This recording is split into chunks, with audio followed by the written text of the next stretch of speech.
This week in ag, an invasive tick is making its way to Kansas. Manure may just be the secret weapon to soil health, and a zero-gravity tomato experiment is out of this world. We're also diving into the latest lawsuit shaking up the food dye conversation in Arby's bold new Nuggs. It's science, markets, and a little meaty, all in one place. That is Magnetic Ag Ears Edition. I'm Braeden. And I'm Savannah. Welcome to Magnetic Ag Ears Edition. Every week, we break down the top headlines and trends facing food and agriculture. Fast, fun, and actually useful. Let's get it.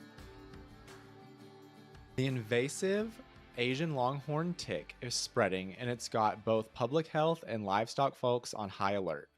Flashback to 3 months ago, we covered on the pod that this tick was only seen east, but things have changed quite a bit since then. That's right. It started innocently. A dog in Franklin County, Kansas, was found carrying a tick. A routine checkup thought the tick was just another creepy crawly, but when the Kansas Department of Health and Environment ran the analysis, it was confirmed: the Asian longhorn tick. State officials confirmed it's the first documented case in Kansas. Since its U.S. debut in New Jersey in 2017, the little hitchhiker has gradually inched itself west, now appearing in 21 states, with Kansas being the latest addition. But this isn't just a normal pest. The tick can reproduce pathologically. In plain English, no males required. A single female tick can spawn offspring, allowing infestation to explode overnight. KDHE's own state public health veterinarian, Dr. Aaron Petro, notes that while we don't yet fully understand how dangerous this tick is to humans, its risk to animals is extremely serious.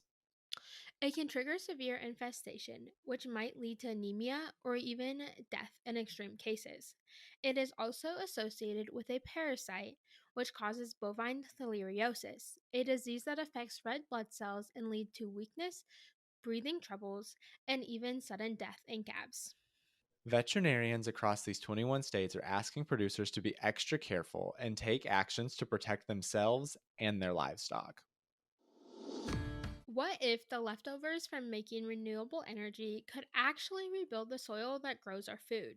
Savannah, a 12-year study from Iowa State University says it actually can. Researchers found that the slurry left after turning manure and corn stover into renewable natural gas, known as digest, might be a secret weapon for soil health. At Seaver's Family Farms in eastern Iowa, scientists tracked what happened when digest was applied to fields. Over time, soils gained an average of 114 pounds of carbon per acre per year. In some lower carbon fields, soil organic carbon rose nearly 47%. Now, this is a really big deal. Most corn and soybean systems struggle just to maintain organic matter, but here, digestate didn't just hold steady, it helped rebuild what's been lost through decades of tillage. Agronomy professor Fernando Maguez calls it a win all around, saying, quote, "We're managing manure, producing renewable natural gases, and improving soil health." Farmers like Brian Sievers agree. He's seen the results firsthand, including healthier soils, higher yields, and real potential to cut back on synthetic fertilizer use. The research team's next stop is to quantify how digestates impact nitrogen and phosphorus levels, and whether it could become a homegrown alternative to expensive fertilizers. In other words, Iowa's waste stream might just become its greatest soil resource, one that fuels farmers twice, once through the energy and again through regeneration. Savannah, Harvest 2025 is in full swing across the country.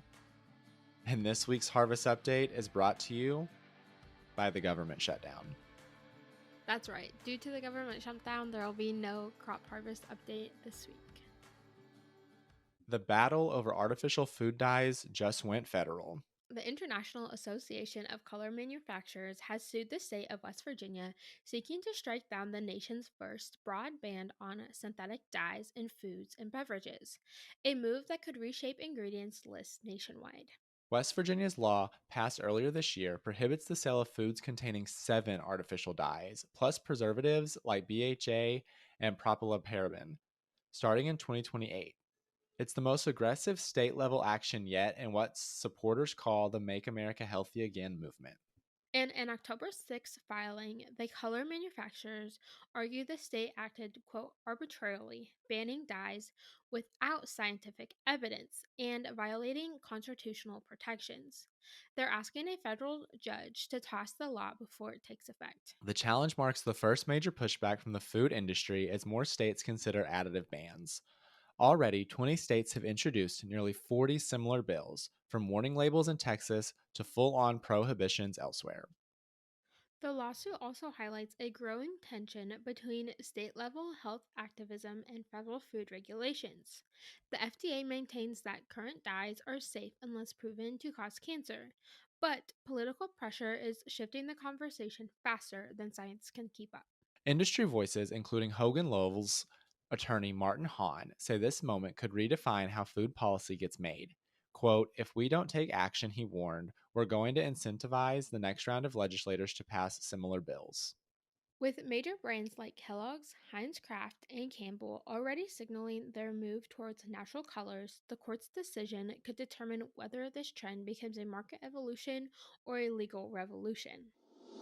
We all know Arby's has the meats, and right now they're leveling up the game once again.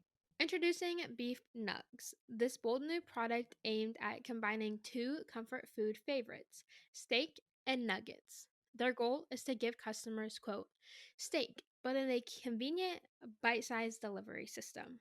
The new steak nuggets are seared and smoked, seasoned with garlic and pepper, and offered in portions of 5 or 9 pieces. They missed the opportunity to go 6, 7. They're served with a hickory barbecue sauce and are intended to be eaten either as finger food or with a fork. And the good bites don't just end there. Arby's is offering the steak nuggets in a couple alternative formats. First, a steak nugget sandwich with Havarti cheese, fried onions, pickles, and mayo on a toasted bun. Or my favorite, a steak nugget bowl served over mac and cheese with fried onions to top it.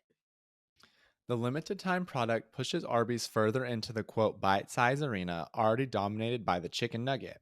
But it comes with its unique challenges. Beef has different cooking and textural challenges compared to chicken, keeping the interior juicy while achieving a crisp exterior, ensuring consistency, and managing costs. Overall, I think I'll stay loyal to my chicken nugs and ribeye steaks, but for those who crave steak, this might just be the innovation your taste buds were looking for. Savannah, let's tune in for our weekly market pulse. We've got the highs and lows impacting the bottom line, pulled from the October 13th Ag Web report. October live cattle up 2.1 to 240.57. Feeder cattle in October are unchurned at 375.5. And October lean hogs up 0.42 to 97.42. December corn is down $2 to $4.10. And to round it out with soybeans, November up 1 to 10.07. Savannah, what do you think happens when you try to grow a tomato in zero gravity? That is the question Purdue University scientists and NASA engineers are exploring, and the answers could change how we grow food in space and on Earth. With humans eyeing long term missions to Mars, researchers are racing to figure out how to grow reliable crops off of our home planet. Purdue's team helped design the Advanced Plant Habitat, a high tech growth chamber that recreates the essentials of life light, nutrients, and carbon dioxide without the pull of gravity. In late 2023, tomato seeds from their project launched into the International Space Station, where astronauts began growing them in orbit. The work was years in the making and involving dozens of Earth based trials to fine tune how seeds stay in place and how much water plants need in weightlessness. Once in space, the plants started behaving in ways no one expected. Without gravity, scientists began to see hidden biological pathways and gene responses that are normally masked on Earth, a discovery that could help uncover new methods for improving crop growth and resilience. Early results suggest that plants can adapt to life beyond Earth as long as they receive the right balance of inputs. But the team also found that some natural plant defenses weaken in microgravity, signaling a need for new approaches to managing diseases in off world agriculture.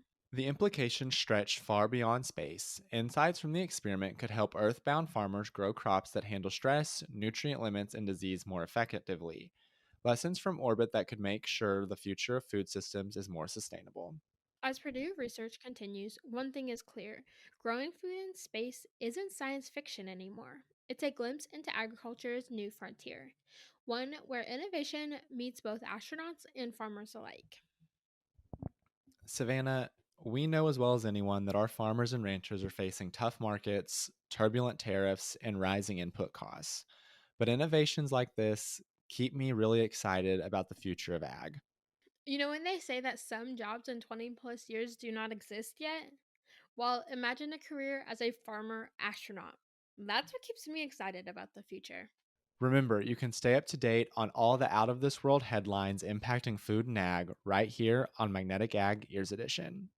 We'll hear you next time. Hungry for more? Subscribe to our twice weekly newsletter for more industry news right in your inbox. Or follow along on socials at magnetic.ag for more trends and headlines. Thanks for listening to Magnetic Ag Ears Edition.